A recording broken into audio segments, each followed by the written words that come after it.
ডিমের পুডিং অনেক মজাদার একটা নাস্তা, ছোট থেকে বড় সবাই পছন্দ করে থাকে। আসসালামু আলাইকুম everyone, welcome to my YouTube channel. কেমন আছেন আপনারা সবাই? আশা করি সবাই ভালো আছেন। তো আরেকটা ভিডিও নিয়ে চলে আসছি আপনাদের কাছে। আশা করি ভিডিওটা আপনাদের ভালো লাগবে। দেখতেই পাচ্ছেন এখানে আমি বানাচ্ছি ডিমের পুডিং। অনেক সিম্পল ওয়েতে বানাবো, অনেক অল্প উপকরণ দিয়ে বানিয়ে নিতে পারবেন এই ডিমের পুডিংটা। এখানে আমি নিয়েছি 6টা ডিম। 6টা ডিম নিয়ে আমি ডিমগুলো ভালো করে ফাটিয়ে নিচ্ছি। আপনারা চাইলে 7টা 8টা বা 4টা দিয়েও বানিয়ে নিতে পারেন। ফাটিয়ে নেওয়ার পর আমি এখানে নিয়েছি 1 গ্লাস পানি। আপনারা চাইলে তরল দুধও ব্যবহার করতে পারেন। যাতে আমার ঘরে তরল দুধ ছিল না, তাই আমি দুধটা বানিয়ে নিচ্ছি। এখানে 1 গ্লাস পানির মধ্যে আমি স্বাদ মতো লবণটা দিয়ে দিচ্ছি। আপনারা আপনাদের পরিমাণ মতো লবণটা দিয়ে দিবেন। এবার আমি দিয়ে দিচ্ছি চিনি। এখানে আমি দিয়ে দিচ্ছি স্টারশিপের গুঁড়ো দুধটা।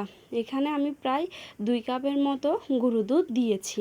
এই তো দেখতেই পাচ্ছেন আমি লবণ, চিনি, গুঁড়ো দুধগুলো দিয়ে দুধটা ভালো করে বানিয়ে নিব। একটা গ্লাসের মধ্যে বানিয়ে নিব। আপনাদের বাসায় যদি তরল দুধ থাকে আপনারা ওইটা ইউজ করতে পারবেন। এই তো ফাটিয়ে নেওয়া ডিমের মধ্যে আমি তরল দুধটা দিয়ে দিয়েছি। যে দুধটা আমি বানিয়ে নিয়েছি সেটা দিয়ে ভালোভাবে নেড়ে চেড়ে ভালোভাবে মিক্স করে নিচ্ছি।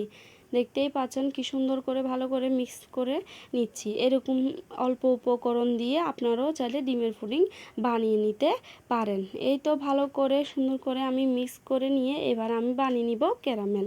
ক্যারামেল বানানোর জন্য আমি এখানে নিয়েছি একটা ফ্রাই প্যানের মধ্যে আমি 4 চামচ চিনি দিয়েছি। চিনিগুলো আমি দিয়ে 4 চামচ চিনি দেওয়ার পর এখানে একটু পানি দিয়ে চিনিগুলো চামচ দিয়ে আলতো আলতোভাবে নেড়ে দেওয়ার পর এরকম হয়ে যাবে। দেখতেই পাচ্ছেন কি সুন্দর আস্তে আস্তে পানি চলে আসছে, বলব চলে আসছে। বলব এটা আসার পরে এখানে আমি ভালো করে নেড়ে নিচ্ছি। নেড়ে নিয়ে হয়ে যাবে ক্যারামেলটা হয়ে গেলে আমি যে পাত্রে বানাবো ওই পাত্রে ক্যারামেলটা ঢেলে দিব। ঢেলে দুধের মিশ্রণটা উপরে দিয়ে দিব। দিয়ে দেওয়ার পরে গ্যাসে আমি এটা বানিয়ে নিব। 30 থেকে 40 মিনিটের মধ্যে হয়ে যাবে ডিমের পুডিংটা হয়ে গেলে আমরা নামিয়ে নিয়ে এরকম একটা চিকন শলা দিয়ে চেক করব হয়েছে কিনা। ভিতরে যদি হয়ে থাকে তাহলে শলার মধ্যে লাগবে না, আর যদি না হয় তাহলে শলার মধ্যে লেগে যাবে। দেখতেই পাচ্ছেন কি সুন্দর আমার ডিমের পুডিংটা হয়ে গিয়েছে। মাত্র 6টা ডিম দিয়ে আর দুধ দিয়ে বানিয়ে নিয়েছি আমি এই ডিমের পুডিংটা। আপনারাও চাইলে বাসায় এভাবে অল্প উপকরণ দিয়ে বানিয়ে নিতে পারেন। আশা করি রেসিপিটা আপনাদের ভালো লাগবে। সবাই ভালো থাকবেন, সুস্থ থাকবেন। আমার ভিডিওটা এ পর্যন্তই। আল্লাহ হাফেজ। Thanks for watching.